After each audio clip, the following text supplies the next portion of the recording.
இருப்பேன்னு நினச்சேன், பட் ஆட வைக்கல. அது என்ன என்னோட ட்ரீம் கம் ட்ரூ மாதிரி இருக்கும். கிறிஸ் கேலோட நான் ஓப்பனிங் ஆடுற மாதிரி. சிஎஸ்கேவோட சென்னையில் டீம் லிஸ்ட் வருது. ஓகே, டீம் லிஸ்ட்டில் விக்டோரி பேரே இல்லை, கேப்டனே இல்லை, என் பேரும் இல்லை. ஸோ அந்த மேட்ச் தான் விராட் கோலி கேப்டனாக மாற்றுறாங்க. ஓகே, ஸோ அவர் தான் ஃபஸ்ட் டைம் அந்த மேட்ச் கேப்டன் ஆகிறாரு. அவர் அப்போ தான் ஒரு டூர்லாம் முடிச்சுட்டு இருந்தார். அவருக்கு தெரியாது நான் எப்படி ஆடுவேன் என்ன ஏதுன்னு.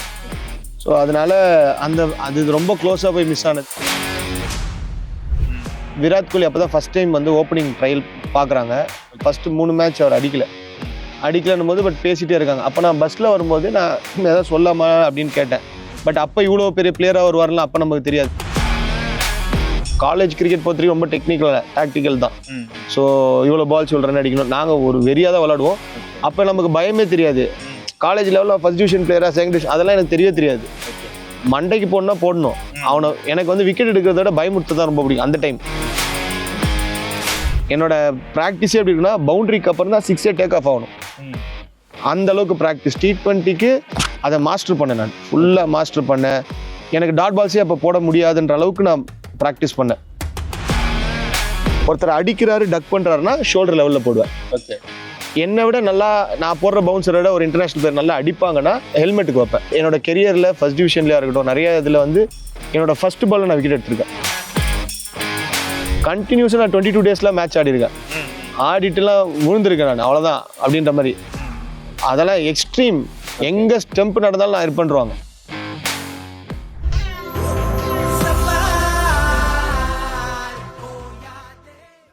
ஆல்நாள் ஸ்போர்ட்ஸ் நேயர்களுக்கு வணக்கம். நான் உங்களுடைய ஹரிஹரன்.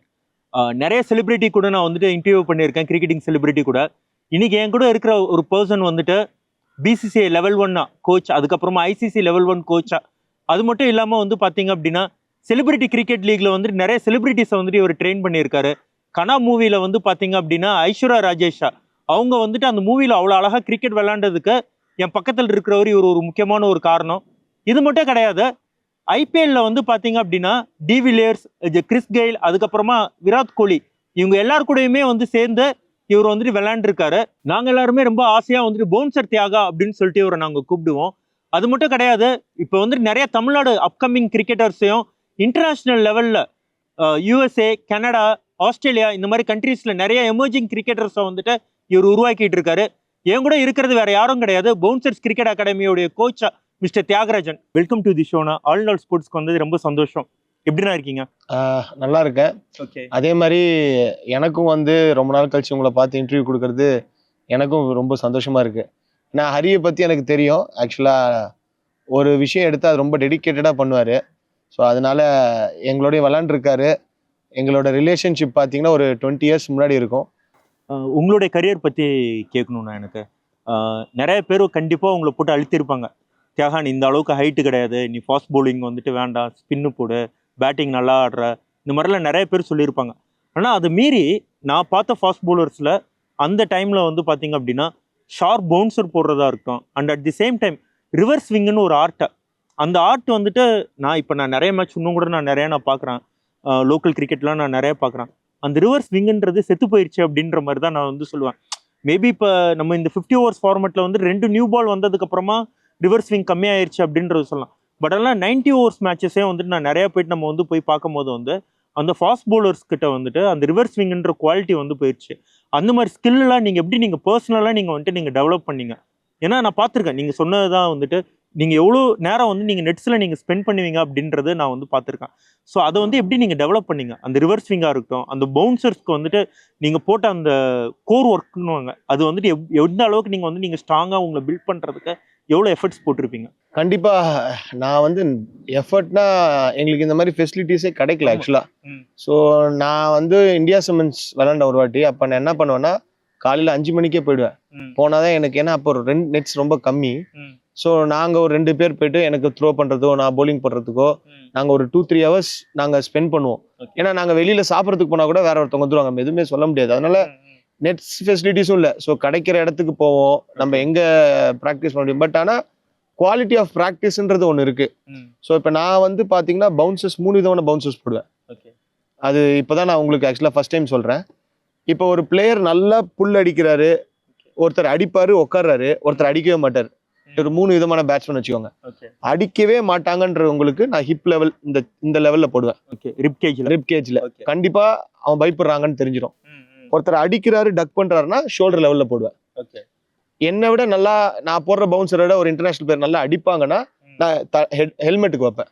ஓகே ஸோ நான் வந்து என்னோட கெரியர்ல ஃபர்ஸ்ட் டிவிஷன்லயா இருக்கட்டும் நிறைய இதுல வந்து என்னோட ஃபர்ஸ்ட் பால்ல நான் விக்கெட் எடுத்திருக்கேன். ஓகே அதுவும் பவுன்சர்ல பவுன்சர் ஃபர்ஸ்ட் பால் விக்கெட் எடுத்திருக்கேன். அதே மாதிரி நிறைய வந்து நீங்க சொன்ன மாதிரி ரிவர்ஸ் ஸ்விங்கு யார்கர்ல. ஸோ எனக்கு வந்து அது ரெண்டுமே நான் நிறைய பண்ணியிருக்கேன். பட் அது ஒர்க் பண்ணியிருக்கேன். இப்போ நான் ஆடுற டீம் நான் அப்போ விளையாடும் போது பார்த்தீங்கன்னா எங்கள் டீமில் வந்து ஒரு 2-3 பவுலர் தான் இருப்பாங்க. ஸோ ஃபர்ஸ்ட் டிவிஷன்லேயே வந்து அப்போ என்ன பண்ணுவாங்கன்னா ஸ்பின்னர்ஸ்லாம் அடிப்பாங்க இறங்கி. நாங்கள் வந்து ஓரளவுக்கு ஒரு கீழேருந்து ஒரு 2-3 டீம் மேலே அப்படி தான் இருப்போம் ஃபர்ஸ்ட் டிவிஷனில். அப்போ என்ன பண்ணுவாங்கன்னா 3 டே மேட்ச். ஸோ நான் வந்து bowling ஒரு நாளைக்கு 30 to 35 hours போட்டாகணும். ஸோ தட் நாங்கள் இன்னிங்ஸை ப்ரொலாங் பண்ணலாம். அப்போ வெளில போட்டுக்கிட்டே இருக்கணும். ஸ்பின்னா எப்படி இறங்கி அடிச்சிடும் எதாவது பண்ணுவாங்க. ஸோ அதனால நான் 35 hours போட்டு தான் ஆகணும், வேறு வழி இல்லை. திருப்பி வந்து செகண்ட் ஆஃப் வந்து நாங்கள் என்ன பண்ணுவோம் மொத்தமாடி ஒரு 120-130 அடிப்பாங்க. 8, 9, 10 நாங்கள் திருப்பி ஸ்டில் பேட்ஸ்மேன் வச்சிருப்போம். நான் ஓப்பனிங் பேட்ஸ்மேன் தான். பட் ஆனால் திருப்பி நான் கீழே ஆஸ் ஓப்பனர் மாதிரி செகண்ட் நியூ பால் எடுக்கும் ஓப்பனர் மாதிரி தான் திருப்பி ஆடுற மாதிரி இருக்கும். ஸோ அதனால எனக்கு ரெண்டுமே அந்த மாதிரி செட் ஆயிடுச்சு. ஸோ நாங்கள் 3 பேர் 4 பேர் சேர்ந்து திருப்பி ஒரு 120 ஒரு 220 அடிச்சிடுவோம். நாங்கள் ஒரு 1.5 நாள் எவ்வளோ நாள் ஆட முடியுமோ ஆடி அவங்க திருப்பியும் அந்த மாதிரி பண்ணி தான் நாங்கள் டீம் சேஃப் ஆகும். ஸோ அதனால நான் நிறைய ஒர்க் பண்ணி தான் இருக்கும். இப்போ இவ்வளோ எஃபர்ட் அந்த டைம்ல நீங்க போட்டதுக்கு காரணம் உங்களுடைய ஆப்போனன்ட்ஸ். நீங்க கெம்ப்ளாஸ்டா இருக்கட்டும், எம்ஆர்எஃபா இருக்கட்டும், நீங்க அப்போ ஆடும் போது உங்களுக்கு அகேன்ஸ்டா ஆடின அந்த குவாலிட்டி ஆஃப் பிளேயர்ஸா நீங்க அப்போ அந்த டைம்ல கெம்ப்ளாஸ்ட் எடுத்துட்டீங்கன்னா ஆல்மோஸ்ட் இந்தியன் டீம் நம்ம தெரிஞ்ச பிளேயர்ஸா பத்ரிநாத்தா இருக்கட்டும், தினேஷ் மூங்கியா இருக்கட்டும், அதே மாதிரி போலர்ஸ் வந்துட்டு டினி யோஹனன் அந்த மாதிரி நிறைய பிளேயர்ஸ் கூட நீங்க வந்துட்டு நீங்க விளையாண்டுருப்பீங்க. ஸோ அவங்க கிட்டலாம் இருந்து நீங்க என்ன மாதிரி நீங்க மோட்டிவேஷன்ஸ் நீங்க எடுத்துப்பீங்க? நிறைய கத்துக்கிட்டேன். நீங்க வந்து அவங்கள்ட்ட இதெல்லாம் நமக்கு வந்து அப்போ பெருசா டிவியில நமக்கு தெரியாது. பட் அவங்களோட ஒர்க் எத்திக்ஸ்ன்னு ஒன்று இருக்கு. சில பேர் வந்து லாங் ரன் போவாங்க, சில பேர் ஷார்ட் ரன் பண்ணுவாங்க, சில பேர் ஸ்ட்ரென்த் ட்ரைனிங் மட்டும் பண்ணுவாங்க, சில பேர் 3மே பண்ணுவாங்க. அவங்கவுங்க பாடி கண்டிஷன்ஸுக்கு என்ன நடக்குது அப்படின்றத நான் கற்றுக்கிட்டேன். ஸோ எனக்கே இன்ஜுரிஸ்லாம் வந்தது. பட் நான் பார்க்காத ஃபிசியோ ட்ரைனர் கோச்சஸ் இல்லை. ஸோ நான் கொஞ்சம் கொஞ்சமாக எனக்குமே நான் அதெல்லாம் அப்ளை பண்ணேன். ஸோ அப்ளை பண்ணும்போது எனக்கு ஒரு ஆன்சர்ஸ் கிடைச்சிது. ஸோ அது மூலிமா என்னோட கேம் இம்ப்ரூவ் பண்ணுறதுக்கு இருந்துச்சு. ஏன்னா அந்த டைம் நம்மளால ரொம்ப அஃபோர்ட் பண்ணி ஒரு இப்போ இருக்க மாதிரி பர்சனல் கோச்சிங்கோ யாருக்கோ போகணும் அதெல்லாம் தெரியல. ப்ளஸ் யாரும் இல்லை. பட் அப்படி இருக்கிறவங்களும் ரொம்ப கம்மி தான். அப்போ இந்தியானவங்க அவங்க என்ன பண்ணுவாங்கன்னா ரொம்ப கம்மியான பிளேஸ் தான் பண்ணுவாங்க. அதனால எங்களுக்கு ரொம்ப ஹார்டாக இருந்தது அந்த டைம் வரணுன்றது. பட் பார்த்து இந்த மாதிரி விஷயங்கள்லாம் பார்த்து கற்றுக்கிட்டு நமக்கு ஒரு ஃபார்முலா கிரியேட் பண்ணி நமக்கு ஒரு டெம்ப்ளேட் கிரியேட் பண்ணி அதை ஒர்க் எத்திக்ஸாக மாற்றி அப்படி தான் நாங்கள் ரெடி ஆனோம். இது ஆக்சுவலாக கொஸ்டின்லேயே கிடையாது. நீங்கள் இப்போ சொல்லும் போது எனக்கு இது தோணுது. ஒரு பிளேயராக ஒரு அவங்களுடைய ஓன் பாடி கண்டிஷன்ஸை வந்துட்டு ரீட் பண்ணுறது எந்த அளவுக்கு முக்கியம்? ரொம்ப ரொம்ப முக்கியம். இப்போது அது வந்து நான் ஆக்சுவலாக எங்கள் அகாடமிலேயே நான் பண்ணுறேன். இப்போ நிறைய பேருக்கு ஃப்ளாட் ஃபுட் இருக்கும். ஃப்ளாட் ஃபுட் வந்து ஆப்வியஸாக எல்லாருக்கும் வருது. பேக் பெயின் வருது. ஸோ ஏன் இது ரெண்டும் மெயினாக வருதுன்னா நம்ம முன்னாடி வெஸ்டர்ன் டாய்லெட் யூஸ் பண்ணல, இப்போ யூஸ் பண்ணுறோம். இந்தியன் டாய்லெட் யூஸ் பண்ணால் மோஸ்ட்டாக ஃப்ளாட் ஃபுட் வராது. ஸோ மெயினான விஷயம் எல்லாருக்கும் ஃப்ளாட் ஃபுட் அதனால தான் வருது. அது போக பேக் பெயின் நம்ம காலையில் நம்ம அந்த பொசிஷனில் உட்காடுறோம் அப்படின் போது பேக் பெயின் வராது. ஸோ அதுவும் 2 ரீசன் வந்து நிறைய பேருக்கு ஃப்ளாட் ஃபுட் வருது. ஃப்ளாட் ஃபுட் வந்துன்னா நாக் நீஸ் வரும். நாக் நீஸ் வந்ததுன்னா 2 கால் ஒட்டிச்சுன்னா கால் இப்படி போகும். ஸோ எல்லா வெயிட்டும் நீல விழும். ஸோ அதனால நம்ம சின்ன வயசுலேயே ஒரு சர்டன் ஏஜ்லேயே தான் இதெல்லாம் கரெக்ட் பண்ண முடியும். நம்ம விட்டுட்டோம் அப்படின்னா அது கொஞ்ச நாள் கழிச்சு அது கொஞ்சம் ப்ரொலாங் ஆயிடுச்சுன்னா அது இன்ஜுரியில் முடியும். ஸோ அதுதான் மெயினான விஷயம். இப்போ ஜூனியர் லெவல் ஆஃப் கிரிக்கெட் நீங்கள் ஸ்கூல் டேஸில் நீங்கள் விளையாண்ட கிரிக்கெட்க்கும் காலேஜ் டேஸ் நீங்கள் வந்ததுக்கப்புறமா விளையாண்ட கிரிக்கெட்க்கும் என்ன டிஃப்ரென்ஸ் உங்களுக்கு இருந்துச்சு? லீக் நீங்கள் ஆக்சுவலாக ஸ்கூல் டேஸ்லேயே ஆட ஆரம்பிச்சிட்டிங்க கரெக்டாக? கரெக்ட். ஆக்சுவலாக நான் வந்து ஹாஸ்டலில் தான் படித்தேன். ஓகே. அதுக்கப்புறம் நான் ஒரு அகாடமிக்கு ஜாயின் பண்ணலான்னு வந்தேன். பட் எனக்கு ஹாஸ்டல்லேருந்து வந்தொட்டிங்க எனக்கு எந்த விதமான பெரிய கான்டெக்ட்ஸும் இல்லை. எங்கள் அப்பா ஒருத்தர் ரமேஷ் சார்னு ஒருத்தர்கிட்ட போய் ஒரு அகாடமி ஜாயின் பண்ண சொன்னார். So future stars cricket academy அங்கே தான் ஸ்டார்ட் பண்ணேன்.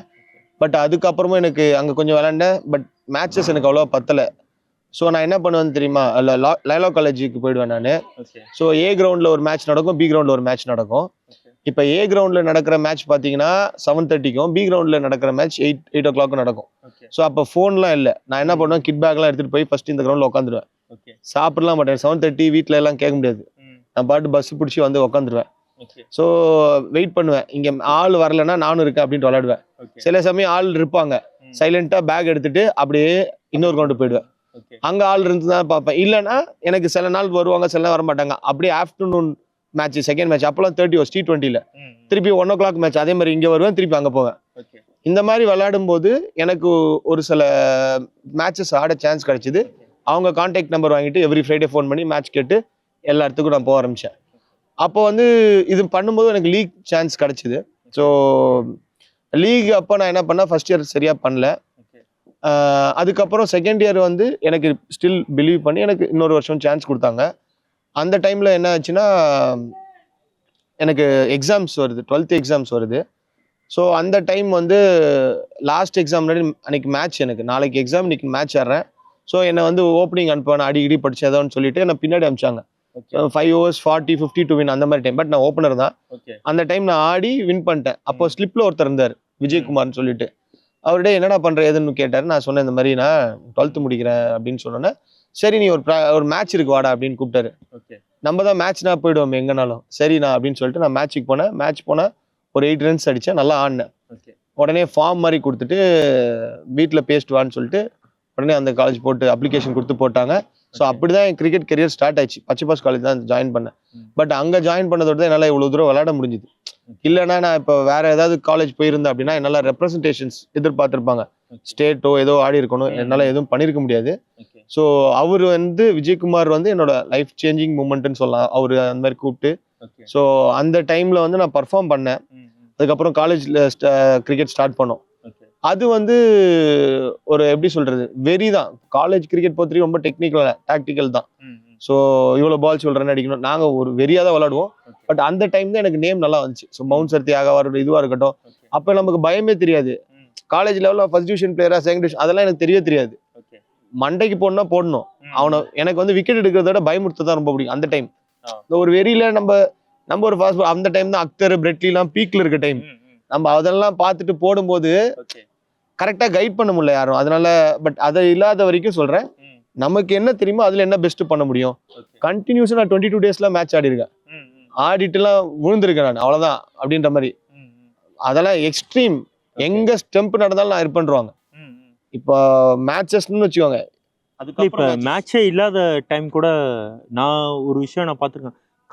கவர் டிரைவுக்கு வந்துட்டு உங்கள் கிளாஸில் இருக்கிற பசங்களெல்லாம் கூப்பிட்டு போட வச்சு அவங்களுடைய ஷோல்டரை கிழிச்சதெல்லாம் நான் கேள்விப்பட்டிருக்கேன். அந்த மாதிரிலாம் எப்படி ப்ராக்டிஸ் பண்ணணுன்றது இது யார்கிட்ட இருந்து கற்றுக்கிட்டீங்க? ஏன்னா ஒரு நார்மலாக வந்துட்டு என்ன சொல்லுவாங்கன்னா, ஒரு நல்ல பவுலர் வந்துட்டு போட்டு அவங்ககிட்ட ப்ராக்டிஸ் பண்ணணும் அப்படின்ற மாதிரி எதிர்பார்க்காங்க. கிரிக்கெட்டே தெரியாத ஒருத்தவனை கூப்பிட்டு நீ இந்த இடத்துல போட்டு நான் கவர் டிரைவ் மட்டும் ஆடி பழகிறேன் அப்படின்ற அந்த மாதிரி தாட் ப்ராசஸ்லாம் எங்கேருந்து வந்தது? அந்த டைம்ல வந்துட்டு மிஷின் பால் இருக்கா? இல்லை, கிடையாது. நமக்கு என்ன இருக்கு ஃபெசிலிட்டிஸ்? நான் ப்ராக்டிஸ் பண்றது பாத்தீங்கன்னா, ஃபர்ஸ்ட் டிவிஷன் போறதுக்கு முன்னாடி ஓல்டு பால்லாம் கலெக்ட் பண்ணி வச்சுப்பேன். காஷ்மீர் உள்ள பேட்ல விளையாடுவேன். அதுல நான் அடிச்சு ப்ராக்டிஸ் பண்ணுவேன், அதுல விளையாடுவேன். அதுல ஆடிட்டு இதுல 2 விஷயம் இருக்கு. ஒண்ணு, என்னால இன்னொரு இங்கிலீஷ் உள்ள பேட் வாங்க முடியல. மேட்சுக்கு ஒரு பேட் தான். இன்னொன்னு வந்து என்னன்னா, இதுல நான் ஆடி இதுல ப்ராக்டிஸ் பண்ண அப்புறம் நான் கிரிக்கெட் பால் ஆடும்போது அந்த சவுண்ட் ஃபீல் ரொம்ப நல்லா இருக்கும், இன்னும் நல்லா அடிச்சா போகும். ஸோ அதனால நான் என்ன பண்ணுவேன்னா, எனக்கு ஒரு செட் ஆஃப் பாய்ஸ் என் கூட ப்ராக்டிஸ் பண்றாங்க. அது எனக்கு மேபி ஃபியூச்சர்ல அதுவே கோச்சிங்கா கூட மாறிடுச்சுன்னு வச்சுக்கலாம். அவங்களுக்கு நான் நிறைய சொல்லி கொடுப்பேன்.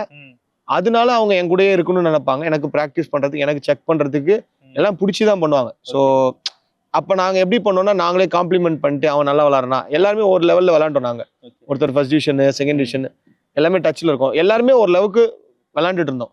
ஸோ கிரிக்கெட்ல தான் இருக்காங்க எல்லாம். ஓகே, எல்லாம் கிரிக்கெட்ல இருந்தவங்க தான் உங்களுக்கு சப்போர்ட் பண்ணியிருக்காங்க. சரிண்ணா, லைக் உங்களுடைய ஒரு முக்கியமான ஒரு நாக் பற்றி பேசணும். எம்ஆர்எஃப்க்கு அகேன்ஸ்டாக வந்துட்டு 40 balls 100. அங்கேருந்து உங்களுடைய கிரிக்கெட்டிங் கரியர் வந்துட்டு district cricket to city cricket வந்துட்டு மாறிச்சு. அது கரெக்டாக அந்த மூமெண்ட் தான் அங்கே மாறினதா? கரெக்ட். ஆக்சுவலாக நான் வந்து அந்த டைம் வந்து நான் டிஸ்ட்ரிக்ட்ஸில் ஒரு 3 years வந்து பெஸ்ட் டாப் பர்ஃபார்மராக வந்துட்டு இருந்தேன். அதில் என்ன டிஸ்ட்ரிக்ட் ஆனீங்க? திருவள்ளூர் டிஸ்ட்ரிக்ட்ல. ஸோ டாப் பர்ஃபார்மராக இருந்தேன்.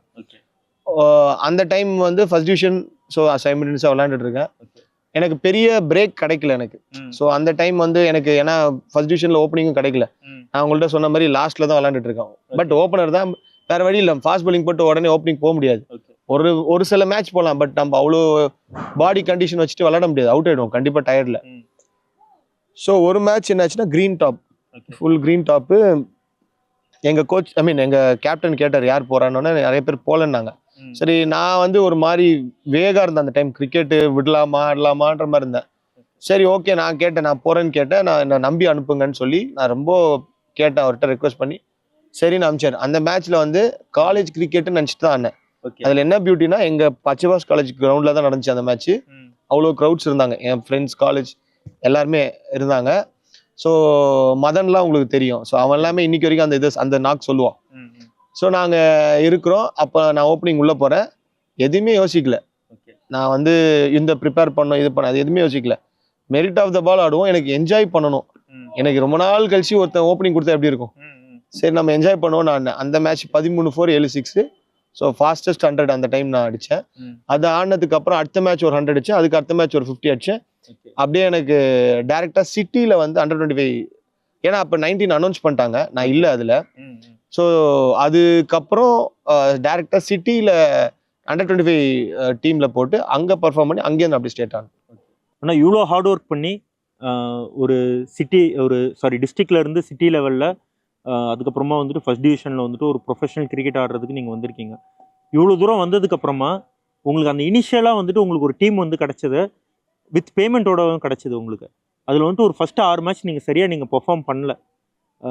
அங்கே வந்துட்டு நீங்கள் என்னென்னலாம் நீங்கள் சந்திச்சிங்க அப்படின்றத நான் கேள்விப்பட்டிருக்கேன். அங்கேருந்து நீங்கள் எப்படி பவுன்ஸ் பேக் ஆகி அந்த சீசனில் என்ன நீங்கள் பண்ணீங்க அந்த டீமுக்காகன்றதும் எனக்கு தெரியும். அந்த ஜேர்னி பற்றி சொல்லுங்கண்ணா. ஆமாம், அது ஒரு நல்ல இன்ட்ரெஸ்டிங்கான ஒரு, ஏன்னா டீம் பேர் நான் சொல்ல விரும்பல, உங்களுக்கு சொல்ல விருப்பம் இருந்தால் நீங்கள் சொல்லுங்கள். இல்லை அது பரவாயில்ல இருக்கட்டும். பட் என்ன ஆச்சுன்னா, அந்த டைம் வந்து ஃபஸ்ட்டு 6 மேட்ச்சில் ஃபஸ்ட்டு ஆஃப் வந்து 5 மேட்ச்சு. ஃபஸ்ட்டு 5 மேட்ச்சில் வந்து நான் சரியாக பர்ஃபார்ம் பண்ணல. ஏன்னா பேமெண்ட்டுன்னு ஒன்று வாங்கினது ஃபஸ்ட் டைம் எனக்கு. வாங்கினோடனே எனக்கு நிறைய ப்ரெஷர் ஆகிட்டேன், நானே பர்ஃபார்ம் பண்ணி ஆகணுன்றது. ஏன்னா அந்த டைமில் அது ரொம்ப புதுசு. ஸோ நமக்கு செல்ஃப் மேட் தான் நம்ம. ஸோ அந்த டைம் என்னாச்சு, நம்ம பேமெண்ட் கொடுக்குறாங்க, நம்ம நல்லா பண்ணணுன்ற அந்த ஒரு இதில் ஃபோக்கஸ் மிஸ் பண்ணிட்டேன் நான். சரியாக நான் பர்ஃபார்ம் பண்ணல. ஸோ அப்போ 5 மேட்ச் முடிஞ்சது. ஃபர்ஸ்ட் ஆஃப் முடிஞ்சோன்னே கூப்பிட்டு எல்லாரையும் பேசும்போது என்னையும் சொல்லிட்டாங்க, கரெக்டாக அவங்க சொன்னது, நீ சரியாக பண்ணல, நாங்கள் எதுக்கு உனக்கு பேமெண்ட் கொடுக்குறோம், இதுக்காக தான் அப்படின்ற மாதிரி சொன்னாங்க. ஸோ நான் அப்போ என்ன பண்ணேன்னா, எதுவும் பேசலை. சரின்ட்டு ஓகே வந்துட்டு நான் பயங்கரமாக ப்ராக்டிஸ் பண்ண ஆரம்பித்தேன். ப்ராக்டிஸ் பண்ணி நல்லா திருப்பி செகண்ட் ஆஃப் வந்துச்சு. ஸோ 6 மேட்ச்சில் 650 அடித்தேன். அதில் 4 லீட் எடுத்துட்டோம். அந்த வருஷம் வந்து டீம் சேஃப் ஆயிடுச்சு. பட் அதுக்கப்புறம் எனக்குள்ள ஒரு கொஸ்டின் இருந்தது, அப்போ கேட்க முடியல, இப்போ நான் சொல்லலாம். பட் இது வந்து நிறைய பேர் பிளேயர்ஸ் வந்து இப்பயுமே அது ஃபேஸ் பண்ணுறாங்க.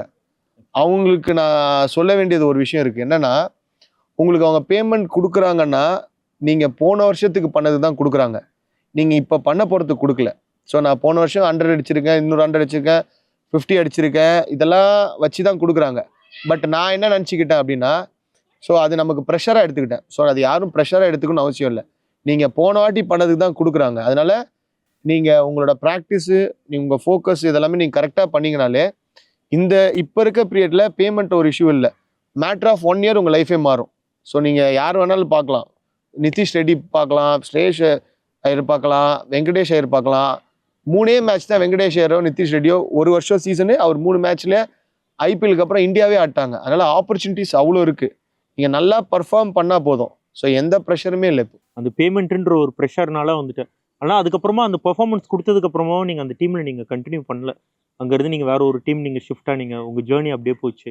இல்லை, அப்போவே வந்து எனக்கு என்னென்னா ஒரு இடத்துல, ஏன்னா நான் மாறினேன். ஏன்னா நம்மக்கிட்ட சொல்லும்போது வெளியில் என்ன வேறு மாதிரி தாட் இருக்கும், பேசுவாங்க. பட் விஷயம் என்னென்னா, என்னை பொறுத்த வரைக்கும் ஒரு இடத்துல நமக்கு ஹாப்பினஸ் இல்லை, ஒரு இடத்துல அவங்க சொல்கிறத கமிட்மெண்ட் அவங்க கொடுத்துட்டு அவங்க அதை கீப் அப் பண்ண முடியலன்னு போது நம்ம அந்த இடத்துல இருக்கிறது எனக்கு பிடிக்கல. பட் அந்த டீமுக்காக நான் சொல்ல, பட் ஜென்ரலாக சொல்கிறேன், அந்த பீரியட்லேருந்து எனக்கு அப்படி தான். அதுக்கப்புறம் நான் போனேன், திருப்பி நான் நல்லா விளாண்டேன். அதுக்கப்புறம் தான் என்னோட ஐபிஎல் ஜேர்னிலாம் ஸ்டார்ட் ஆச்சு. இல்லை, அதுதான் நானும் கேட்கணுன்ட்டு இருந்தேன். இவ்வளோ ஹார்ட் ஒர்க் பண்ணி எனக்கு தெரிஞ்சு நீங்கள் வந்து அப்படியே அந்த கன்சிஸ்டன்சியில் நீங்கள் போயிட்டு இருந்தீங்கன்னா ஒரு தமிழ்நாடு ரஞ்சி அந்த மாதிரி ஆடுவீங்க அப்படின்னு எதிர்பார்த்த ஒரு பிளேயர் டக்குன்னு வந்து கிரிக்கெட்லேருந்து ஒரு வருஷம் பிரேக்கு, எங்கடா அவர் அப்படின்னு தேடிட்டு இருக்கும் போது எல்லாரும் சொல்கிறாங்க, என்ன சொன்னாங்களோ அதை அப்படியே சொல்கிறேன், அவன் ஏதோ ஒன்று பண்ணிகிட்டு இருக்கான்ப்பா, அவன் ஏதோ ஒன்று நினச்சிட்டு இருக்கான், அவன் ஏதோ ஒன்று பண்ணிகிட்டு இருக்கான், அதெல்லாம் நடக்காது அப்படின்னு காதுபட நிறைய பேர் பேசுனாங்க. அது எங்களுக்கே காதுபட நிறைய பேர் பேசும்போது உங்களுக்கு கண்டிப்பாக அது வந்துட்டு கேட்டிருக்கோம். சடனாக இது எல்லாத்தையுமே விட்டுட்டு டிஃப்ரெண்ட்டாக ஒரு ஃபார்மெட் வருது, ஒரு லீக் ஒன்று ஆரம்பிச்சிருக்கு, இந்த லீக்ல நான் விளையாடுவேன் அப்படின்னு எந்த ஒரு நம்பிக்கையில நீங்க அதுக்காக நீங்க ப்ரிப்பேர் பண்ண ஆரம்பிச்சீங்க? ஐபிஎல் உங்களோட ப்ரிப்பரேஷன் அதை பத்தி கேட்குறேன். ஆக்சுவலாக நான் வந்து அப்போ நான் சொன்ன மாதிரி 40 பால்ஸ் 100 அடிச்சிருக்கேன். நான் ஃபர்ஸ்ட் டிவிஷன்லேயே நல்லா ஃபாஸ்ட்டாக ஆடுவேன். பட் அந்த டைம் ஆடக்கூடாதுன்ற மாதிரி இருக்கு. ஏன்னா லாங் ஆடணும்னு. ஆனால் விஷயம் நீங்கள் பார்த்தீங்கன்னா ஹானஸ்ட்டாக நான் அந்த 6 மேட்ச் 50 அடிச்சேன்ல, அந்த ஸ்டார்ட் கிடைச்சது தான் நாங்கள் லீடே எடுத்தோம். இல்லைன்னா எங்களுக்கு ஸ்டார்ட்டே கிடைக்கல. நாங்கள் ஒரு 20 ஓவருக்கு ஆடி 30 40 தான் அடிப்போம். நான் 8 ஓவரில் நானே 50 அடிச்சிடுவேன். டீம் ஸ்கோர் பார்த்தீங்கன்னா 20 ஓவரில் 120 130 இருக்கும். அப்புறம் போலிங் எல்லாம் ஸ்ப்ரெட் ஆகிடும், ஃபீல்ட் இதாகிடும், ஈஸியாக ஆடி நாங்கள் அதுக்கப்புறம் ஈஸியாக ஒரு 320 350 அடிச்சு நாங்கள் லீட் எடுத்தோம். பட் எனக்கு என்னன்னா உள்ளுக்குள்ள வந்து நீ இது இல்லை அப்படின்றது எனக்கு தோணுது. எனக்கு சொல்லிட்டு இருக்கு ஏதோ ஒன்று நீ பெருசாக ஆடலாம் அப்படின்ற ஒரு இன்டென்ஷன் எனக்கு, இன்ட்யூஷன் மாதிரி எனக்கு இருக்குது. சரி ஓகே, நான் என்ன யோசிச்சேன்னா 1 வருஷம் பிரேக் எடுக்கலாம். நம்ம வந்து அப்போ என்ன சொல்கிறேன்னா இவன் சுற்றுறான்ட்டாங்க, ஒரு மேட்ச் அடிப்போம் அடிக்க மாட்டோம். சரி நான் என் காதுபட சொல்கிற மாதிரி சொல்லுவாங்க, ஷார்ட் லெக்கில் இங்கே சொல்லுவாங்க, வெளியில் போனால் என் டீம்லேயே நான் அதுக்கு முன்னாடி இருந்த டீமில் சொன்னாங்க. ஒரு வயசானவர் ஒருத்தர் சொன்னார், பேர் நான் சொல்லலை. அவர் சொன்னார் இவன் என்னடா சுற்றுறான் அவுட் இடம் அதெல்லாம் சொல்லிட்டு இருப்பாரு. அப்போ நம்ம சுற்றுறதை இன்னும் நல்லா சுற்றினா எப்படி இருக்கும், அது இன்னும் கரெக்டாக பண்ணலாமே அப்படின்னு எனக்கு மனசில் பட்டு இன்னும் நான் அடிக்க ஆரம்பித்தேன். இன்னும் அடித்து ப்ராக்டிஸு. நான் சொன்ன மாதிரி காஷ்மீரில் பேட்டில் தான் ஆடுவேன், இருக்கிறதுலே பழைய பாலில் ஆடுவேன், 6 அடிப்பேன். பவுண்டரிக்குள்ளே மீன் 6 வந்து பவுண்டரிக்குள்ளே போகக்கூடாது. என்னோட ப்ராக்டிஸே எப்படி இருக்குன்னா பவுண்டரிக்கு அப்புறம் தான் 6 டேக் ஆஃப் ஆகணும். அந்த அளவுக்கு ப்ராக்டிஸ். T20க்கு அதை மாஸ்டர் பண்ணேன், நான் ஃபுல்லாக மாஸ்டர் பண்ணேன். எனக்கு டாட் பால்ஸே அப்போ போட முடியாதுன்ற அளவுக்கு நான் ப்ராக்டிஸ் பண்ணேன். ஸோ இதெல்லாம் ப்ராக்டிஸ் பண்ணிவிட்டு 1 இயர் சுவிட்ச் ஆஃப். என் நம்பர் யாருக்கும் தெரியாது, நான் எங்கே இருக்கேன் என்ன பண்ண தெரியாது. ப்ராக்டிஸ் பண்ணுவேன், ட்ரெயின் பண்ணுவேன், ஜிம் பண்ணுவேன், தூங்குவேன், வேறு எதுவுமே நோ கான்டெக்ட்ஸ். 1 இயர் ஃபுல்லாக நான் அப்படி என்னோட ரொம்ப க்ளோஸாக இருக்கவங்க மட்டும் தான் தெரியும். ஸோ அந்த மாதிரி பண்ணிட்டு இருக்கும்போது ஒரு செகண்ட் டிவிஷன் டீம் கூப்பிட்டு ஆஃபர் பண்ணாங்க, நீ எப்படி ஆடுறியோ ஆடு அப்படியே வான்னு சொன்னாங்க. அதனால தான் நான் ஆடினேன், என்ன அதுவும் ஆடிக்க மாட்டேன். அதுக்கப்புறம் நான் ட்ரைனிங்லாம் பண்ணேன். ஸோ ட்ரைனிங்லாம் பண்ணேன், ப்ராக்டிஸ் பண்ணி அந்த டைமில் தான் வந்து செலெக்ஷன் நடக்குது. ஸோ ஆர்சிபி செலெக்ஷன் இருக்குது. நான் அந்த டைமில் வந்து பாசு சார் ட்ரைனிங் போயிட்டுருக்கேன். ஸோ நான் கேட்டேன் அந்த மாதிரி செலெக்ஷன் வரலாமா, செலெக்ஷன் ஓகேடான்னு சொல்லிட்டு அவர் தான் எனக்கு ஹெல்ப் பண்ணி ஸோ ட்ரைனிங்க்கு எனக்கு அங்கே வர சொன்னாங்க. எல்லாரும் ஃப்ளைட்டில் போகும்போது சும்மா நார்மலாக ஒரு பஸ் பிடிச்சி போயிட்டு டீமில் செலக்ட் ஆன ஒரு பிளேயரில் நீங்கள் ஒரு ஆள். ஆமாம், ஆக்சுவலாக என்னன்னா நான் என்னதான் அவங்க எடுக்கவே இல்லையா. எனக்கு என் ஃப்ரெண்ட் அருண் கார்த்திக் இருந்தா. So Arun Karthik pass sir, நான் ஏன்னா அருண் கார்த்திக் நம்ம ட்ரெயின் பண்ணிட்டு இருந்தேன். ஸோ அருண் கார்த்திக் வந்து பாஸ் சார்கிட்ட சொல்லி ஒரு செலெக்ஷனுக்கு நீங்கள் பேசுங்கன்ற மாதிரி நாங்கள் பேசிகிட்டு இருக்கும்போது சொன்னோம். ஸோ அப்போ என்ன ஆச்சுன்னா ஓகேன்ட்டு அமிச்சாங்க. சார் போயிட்டாருன்னு அதுக்கப்புறம் போனேன். அப்போ என்னாச்சுன்னா ஃபர்ஸ்ட் டே வந்து செலெக்ஷன் போகிறோம். போலிங் என்ன நான் ஃபாஸ்ட்டாக போடுவேன்ல. ஸோ எனக்கு அங்கே க்ரீன் விக்கெட்டை பார்த்தோம், பயங்கர ஹாப்பி ஆயிடுச்சு. என்னடா அப்படி இருக்கு விக்கெட்டுன்னு. ஃபர்ஸ்ட் பால் நான் போடுவேன் பவுன்சர்.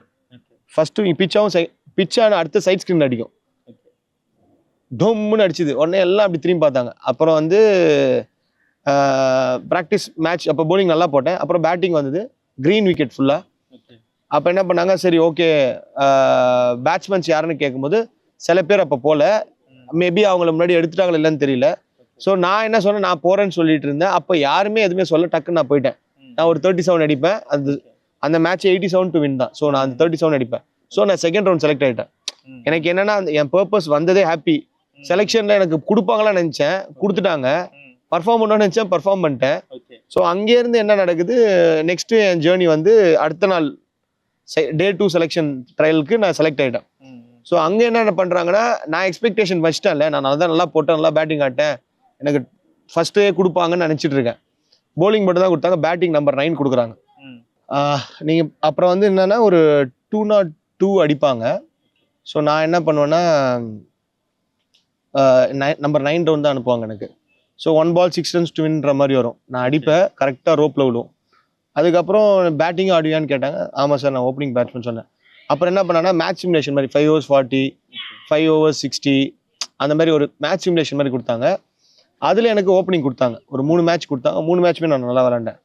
ஸோ நான் நல்லா விளாண்ட உடனே அதுக்கப்புறம் என்ன பண்ணாங்கன்னா, இப்போ கோச் ரேஜினிக்ஸ் கூப்பிட்டு எல்லாரையும் கேட்டார். ஸோ யார் நல்லா போடுறா, யார் நல்லா பேட்டிங் ஆடுறான்னா எல்லாம் ஒருத்தர் பேர் சொன்னால் என் பேர் யாரும் சொல்லலை. அதுக்கப்புறம் அவரே சொன்னார், ஸோ இங்கே யார், நான் அப்போ 2 பால் வெளியில் அடிச்சிட்டேன் கிரவுண்டுக்கு வெளில. யார் அடிச்சான்னு கேட்டோன்னா யாருமே எதுவுமே சொல்ல முடியல, என்ன தான் சொன்னாங்க. அப்புறம் ஃபாஸ்ட்டாக போகிறது யாருன்னு கேட்கும்போது என்ன சொன்னாங்க. ஸோ ஏன்னா அப்போ வந்து போட்ட பிளேயர்ஸ் வந்து ஓரளவுக்கு மீடியம் பேஸ் தான் போட்டாங்க, ரொம்ப ஸ்பீடாக போடல. ஸோ நான் ஃபாஸ்ட்டாக போட்டேன். அதுக்கப்புறம் எனக்கு அதுவே ஹாப்பி ஆயிடுச்சு. சரி வந்தோம், நம்ம ஏதோ பெஸ்ட்டாக பண்ணிட்டு வந்துட்டோன்ட்டு. அதுக்கப்புறம் பேக்லாம் எடுத்துட்டு அப்போ எனக்கு கிரவுண்ட்லேயே தான் சின்னசாமி ஸ்டேடியமில் தான் ஸ்டே பண்ண கொடுத்தாங்க. பேக்லாம் எடுத்துகிட்டு நான் அப்படியே வரேன், கால் வந்தது, இந்த மாதிரி செலக்ட் பண்ணியிருக்கோம் உங்களை, ஸோ உங்கள் டீட்டெயில்ஸ்லாம் கொடுங்கன்னு சொல்லி சொன்னாங்க. ஸோ அது லைஃப் சேஞ்சிங் மூமெண்ட்டு தான். இது எல்லாமே முடிஞ்சிருச்சு, டீமில் செலக்ட் ஆகிட்டீங்க. டீமில் செலக்ட் ஆனதுக்கப்புறமா பிளேயிங் 11ல் வந்துட்டு விளையாடுறதுக்கு 2 வாட்டி கிட்ட போய் ஒரு ஆப்பர்ச்சுனிட்டி வந்து அது வந்துட்டு ட்ராப் ஆச்சு. அந்த மூமெண்ட் உங்களுக்கு எப்படி இருந்தது? இல்லை, அது கண்டிப்பாக எல்லாருக்கும் ஒரு ஹார்ட் பிரேக்கிங் மூமெண்ட்டாக தான் இருக்கும். ஆக்சுவலாக என்ன ஆச்சுன்னா, நல்லா பண்ணிட்டு இருந்தேன் நான். ஸோ அப்போ என்ன பண்ணாங்கன்னா, டீமோட ட்ராவல் பண்ணுவாங்க. ஸோ இந்த மேட்ச் நீ விளையாடுவேன்னு சொல்லுவாங்க. மேட்ச்சுக்கு முன்னாடி ஒரு ப்ராக்டிஸ் மேட்ச் வைப்பாங்க. ஸோ ஃபர்ஸ்ட் மேட்ச் நான் ஒரு 45 3 விக்கெட்ஸ் எடுப்பேன். ஸோ நான் இருப்பேன்னு நினச்சேன், பட் ஆட வைக்கல. அது என்ன, என்னோட ட்ரீம் கம் ட்ரூ மாதிரி இருக்கும். கிறிஸ் கேலோட நான் ஓப்பனிங் ஆடுற மாதிரி, சிஎஸ்கேவோட சென்னையில் ஃப்ளாட் விக்கெட், அந்த டைம் ஸ்பின் விக்கெட்லாம் இல்லை, புது விக்கெட் லே பண்ணிருக்காங்க, ஃப்ளாட் விக்கெட்டு. ஸோ நானும் சரி ஆடுவோன்னு எக்ஸ்பெக்ட் பண்ணுறேன். பட் ஆனால் அசத் பத்தான்னு ஒரு பிளேயர் ஆடிச்சாங்க. ஏன்னா அதுக்கு முன்னாடி வருஷம் அவர் ஒரு 30-40 அடிச்சிருக்காருன்னு, இல்லைன்னா நான் அந்த மேட்ச் ஆட வேண்டியது. ஸோ அது கிடைக்கல. அதுக்கப்புறமா ஒரு ப்ராக்டிஸ் மேட்ச் வச்சாங்க, அதுலேயும் நான் பர்ஃபார்ம் பண்ணேன். எனக்கு ஆப்பனண்ட்டாக ஆட வேண்டிய பவுலர் ஒருத்தர் இருக்காரு. ஸோ அவராக நானா இருந்து அவர் ஓவரில் நான் ஒரு 4 4 அடிப்பேன் ஒரே ஓவரில். அந்த மேட்சும் ஒரு நல்லா நான் டீசென்ட் பர்ஃபார்ம் பண்ணேன். அப்புறம் என்ன பண்ணாங்கன்னா, இதான் இன்ட்ரெஸ்டிங்கான விஷயம். ஸோ என்னை வந்து கேகேஆர் மேட்ச்சில் ஆடுறதுக்காக என்னை வந்து இப்போ கேப்டனுக்கு போலிங் போட சொன்னாங்க. விட்டோரி தான் இப்போ கேப்டன். ஸோ போடுங்க, நல்லா போட்டால் எடுக்கிறாங்க. ஸோ அப்படின்னு சொல்லிட்டு அவரும் யார் யார் நல்லா பண்ணிட்டு இருக்காருலாம் பார்த்தாரு. ஸோ நியூ பால் கொடுத்தாங்க, நல்ல ஸ்பீட் போட்டேன். அதுக்கப்புறம் அவர்கிட்ட பேசும்போது எனக்கு நல்ல ஒரு 2 பவுன்சரும் போட்டேன். ஸ்டாப் பண்ண சொல்லிட்டாரு, கூப்பிட்டு நீ நாளைக்கு மேட்ச் ஆடுறேன்னு சொல்லிட்டாரு. அதுக்கப்புறம் அவங்க சொன்னாங்க பேட்டிங்கும் ஓப்பனிங் ஆடுவானோன்னு. சூப்பர் அப்படின்னு சொல்லிட்டு, ஓகே நம்ம டீமுக்கு எப்படியும் பேட்டிங்கும் தேவைப்படும்னு சொல்லி ஓகேன்ட்டாங்க. ஸோ நான் என்ன ஹாப்பி ஆகிட்டு வீட்டுக்கெலாம் ஃபோன் பண்ணி சொல்லிட்டேன், சரி நம்ம மேட்ச் ஆட போகிறோம் அப்படின்னு சொல்லி எல்லாருக்கும் இன்ஃபார்ம் பண்ணிட்டேன். இப்போ எங்களுக்கு 6 o'clock to 6:30 மீட்டிங் இருக்கும். அதுக்கப்புறம் 6:30க்கு மேலே நம்ம கிளம்பணும், அங்கே போய் வார்ம் அப் பண்ணி 7:30 டாஸ் 8 மேட்ச் அந்த மாதிரி இருக்கும். ஸோ என்னாச்சு, டீம் லிஸ்ட் வருது. டீம் லிஸ்ட்டில் விட்டோரி பேரே இல்லை, கேப்டனே இல்லை, என் பேரும் இல்லை. ஸோ அந்த மேட்ச் தான் விராட் கோலி கேப்டனாக மாற்றுறாங்க. ஸோ அவர் தான் ஃபர்ஸ்ட் டைம் அந்த மேட்ச் கேப்டன் ஆகுறாரு. அவர் அப்போ தான் ஒரு டூர்லாம் முடிச்சுட்டு இருந்தார். அவருக்கு தெரியாது நான் எப்படி ஆடுவேன் என்ன ஏதுன்னு. ஸோ அதனால அது ரொம்ப க்ளோஸாக போய் மிஸ் ஆனது எனக்கு. டோர்னமெண்ட்லேயே வந்துட்டு விராட் கோலியோட உங்களுக்கு ஒரு ஸ்வீட்டான ஒரு மூமெண்ட் இருக்கும், அந்த மூமெண்ட் பற்றி சொல்லுங்களேன். விராட் கோலி அவரோட வந்து ஒரு நல்ல மூமெண்ட் என்ன அப்படின்னா, அது ஆக்சுவலாக இதான் ஃபர்ஸ்ட் டைம் உங்களுக்கு சொல்கிறேன். நாங்கள் வந்து மேட்ச் ஆடிட்டு இருக்கும்போது அப்போ எங்களுக்கு ஓப்பனர்ஸ் இல்லை, அப்போ ட்ரையல் பார்த்துட்டே இருக்காங்க. விராட் கோலி அப்போ தான் ஃபர்ஸ்ட் டைம் வந்து ஓப்பனிங் ட்ரையல் பார்க்குறாங்க. ஃபர்ஸ்ட் 3 மேட்ச் அவர் அடிக்கலன்னும் போது பட் பேசிட்டே இருக்காங்க. அப்போ நான் பஸ்ஸில் வரும்போது நான் ஏதாவது சொல்லாமா அப்படின்னு கேட்டேன். பட் அப்போ இவ்வளோ பெரிய பிளேயராக வருவார்லாம் அப்போ நமக்கு தெரியாது. நல்ல பிளேயரு, நார்மலாக ஜாலியாக பேசிகிட்டு இருக்கும்போது நான் கேட்டேன், பரவாயில்ல சொல்லுங்க அப்படின்னாரு. நான் விராட் கோலியை பார்த்த வரைக்கும், நீங்கள் மேபி எல்லாம் நோட்டீஸ் பண்ணிங்களான்னு தெரியாது, நீங்கள் நோட்டீஸ் பண்ணி பாருங்கள். அவரோட ஸ்டார்ட் எப்பயுமே 3rd மேன்லையும் ஃபைன் லெக்லையும் ஃப்ளிக்கில் தான் இருக்கும். ஸோ அப்படி தான் ஸ்டார்ட் பண்ணுவார். ஆனால் இப்போ என்ன பண்ணுறேன்னா எடுத்து அடிக்க போனார். ஸோ நான் என்ன சொன்னேன், ஒரே ஒரு விஷயம் சொன்னேன், நான் இது வரைக்கும் உங்களை பார்த்த வரைக்கும் இதில் ஸ்டார்ட் பண்ணி அடிச்சிருக்கீங்க, ரொம்ப நல்லா இருந்தது அப்படின்னு சொன்னேன். ஸோ அது நல்லா இருக்கும் அப்படின்னு சொல்லிட்டு நான் விட்டுட்டேன். அதே மாதிரி அடுத்த மேட்ச் 3rd மேன் ஃபைன் லெக்ல தான் ஸ்டார்ட் பண்ணுவார். இங்கேயும் பால் அப்படின்னு எதுக்காக நான் சொன்னேன்னா, பாலை கிட்டக்க பார்த்தாடுறது. அதுக்கு முன்னாடி அடிச்சுட்டே இருந்தார், பால் வரத்துக்கு முன்னாடி அடிச்சிருவார் அவர் ஸ்பீடுக்கு. ஸோ அதுக்காக நான் அந்த ஒரு விஷயத்தை அது எனக்கு நான் நோட்டீஸ் பண்ண சொன்னேன். அதுக்கப்புறம் அடிப்பார். அந்த மேட்ச் அடிச்சுட்டு வந்து நான் இப்போ ட்ரிங்க்ஸ் அப்போ நான் நின்றுட்டு இருப்பேன், சும்மா அப்படி தலையில தட்டிட்டு அப்படி போவார். ஸோ அது ஒரு நல்ல ஒரு மூமெண்ட். அது நம்ம வந்து நான் நல்ல கிரிக்கெட்டராக இருக்கணும் அப்படின்றது ஒன்று, பட் நான் ஃபேமிலி வைஸும் நான் நல்லா இருக்கணும், என் ஃப்ரெண்ட்ஸ்கிட்டையும் நான் நல்லா இருக்கணும், எல்லாத்தையும் நான் பேலன்ஸ் பண்ண தெரியணும். நான் ஒன்று தான் வச்சுட்டு ஒன்று நான் விடக்கூடாது. ஸோ அதில் நான் ரொம்ப தெளிவாக இருக்கேன். அவங்களோட லைஃப் 10 வருஷம் தான் கிரிக்கெட்டரோட லைஃப். அதுக்குள்ளே இன்ஜுரி, காம்படிஷனு, ஒரு ஃபார்மு, இன்ஃபார்மு, இது எல்லாமே வரும். இன்ஃபேக்ட் எனக்கு எல்லாத்துலேயும் ஜாப் வந்துச்சு. எனக்கு வந்து ரயில்வே எல்லாமே இருந்தது. நான் ஐபிஎல் ஆடி இருக்கேன், நான் ஸ்டேட் ஆடி இருக்கேன், இந்தியன் யூனிவர்சிட்டி விளாண்டுருக்கேன், சவுத் ஜோனு யூனிவர்சிட்டி எல்லாம் விளாண்டுருக்கேன். பட் அந்த டைம் வந்து கிரிக்கெட் எனக்கு ஏதோ பண்ணுச்சு, நம்ம திருப்பி அதுக்கு பண்ணணுன்றது அந்த இதுலேயே ஓட்டத்தில் இருக்கும்போது எனக்கு நிறைய கிரிக்கெட் நல்லா நடந்தது. ஸோ அதனால் இதை நான் ப்ரொஃபஷனலாக கொண்டு போகலான்னு இப்போ all around the world across பார்த்தீங்கன்னா என் பிளேயர்ஸ் ஆடிட்டு இருக்காங்க. நான் வந்து ஒருத்தர் கோச் பண்ணுறேன்னா இது பர்ஃபார்மன்ஸ். இப்போ நான் வந்து ஒரு ஸ்டெப்பு வைக்கிறேன்னா உன்னோட காடோ யூனிவர்ஸோ உன்னோட கட் ஃபீலிங் ஏதோ ஒன்று அது ஒரு ஸ்டெப் வைக்கும். நான் இன்னொரு ஸ்டெப் வச்சு அது ஒரு ஸ்டெப் வைக்கும். நீ வைக்கலன்னா இது வைக்காது. நீ கோச்சை ஒரு பக்கம் பிலீவ் பண்ணால் நீனும் அதே மாதிரி பிலீவ் ஆகும். இதே மாதிரி போகும்போது தான் பர்ஃபார்மன்ஸ் வரும். ஏபி டிவிலியர்ஸ் கூட ஒரு மூமெண்ட்டாக, அந்த மூமெண்ட்டை பற்றி சொல்லுங்கள். அவர் வந்து மிஸ்டர் பர்ஃபெக்ட். அவர் தான் வந்து கிரிக்கெட்டுக்கே வந்து மிஸ்டர் பர்ஃபெக்ட்னு அவர் தான். இப்போ நீங்கள் நெட்ஸில் வந்துட்டு நீங்கள் ஏபிடிக்கும் நீங்கள் bowling போட்டிருப்பீங்க, அண்டு கிறிஸ் கெயிலுக்கும் நீங்கள் bowling போட்டிருப்பீங்க, மேட்ச் ஸ்டிமுலேஷன்லேயே 2 பேருக்குமே போட்டிருப்பீங்க. 2 பேருமே வந்துட்டு 6 வந்து ரொம்ப ஈஸியாக அடிக்கக்கூடிய ஒரு பேட்ஸ்மேன். அதில் நீங்கள் ரொம்ப டிஃபிகல்ட்டாக நீங்கள் திங்க் பண்ணது வந்துட்டு இவனுக்கு போடவே முடியாதுன்னு தோணுது ஏபிடிக்கா கிறிஸ் கெயிலுக்கா? 100% ஏபிடி தான். ஏபிடி. ஓகே. கிறிஸ் கெயிலுக்கு வந்து நீங்கள் வைடியா இருக்கிற போட்டுட்டீங்கன்னா தப்பிச்சிடலாம். அவருக்கு டாட் பால் போட முடியாது.